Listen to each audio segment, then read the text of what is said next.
रविवार के दिन जब लोग छुट्टी मनाते हैं, सोते हैं, टीवी देखते हैं, लेकिन इसी समय एक बुजुर्ग एक हफ्ते कुछ ऐसा करता है जो ज़िंदगी में रोशनी भर देता है।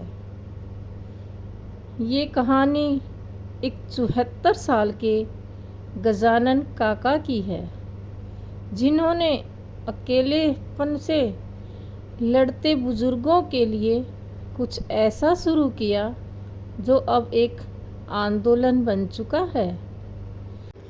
काका गजानन की प्रेरणादायक कहानी सुनने के लिए हमारी वीडियो पर लास्ट तक बने रहें।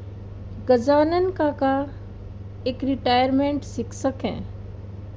रिटायरमेंट के बाद परिवार शहरों में बट गया और काका अकेला रह गए।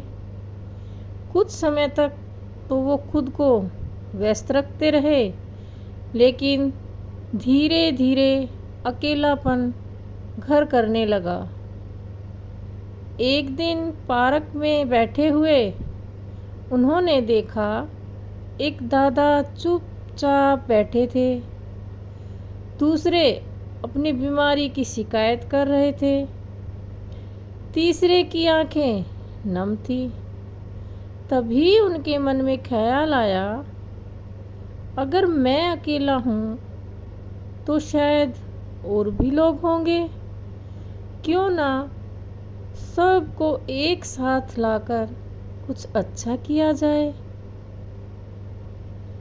अगले रविवार काका पार्क में कुछ कुर्सियां लेकर पहुँचे और अपने पुराने साथी, पड़ोसी और मोहल्ले के कुछ बुजुर्गों को बुलाया। शुरू में सिर्फ 5 ही लोग आए।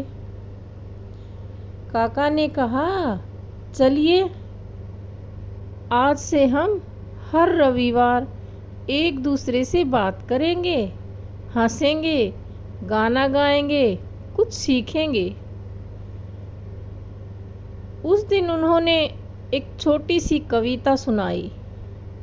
किसी ने भजन सुनाया, किसी ने कविताएं, किसी ने पुराने किस्से सुनाए और सबके चेहरे पर मुस्कान लौट आई।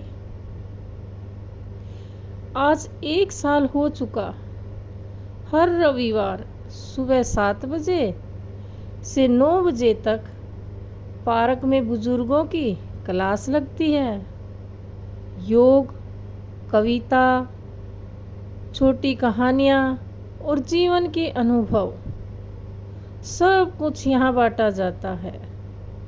किसी को पुराने किस्से सुनने मिलते हैं, किसी को अपनी बात कहने का मौका मिलता है और इस ग्रुप का नाम रखा गया जीवन रस सभा। वास्तव में ही जीवन में रस भरने वाली एक सभा बन चुकी थी।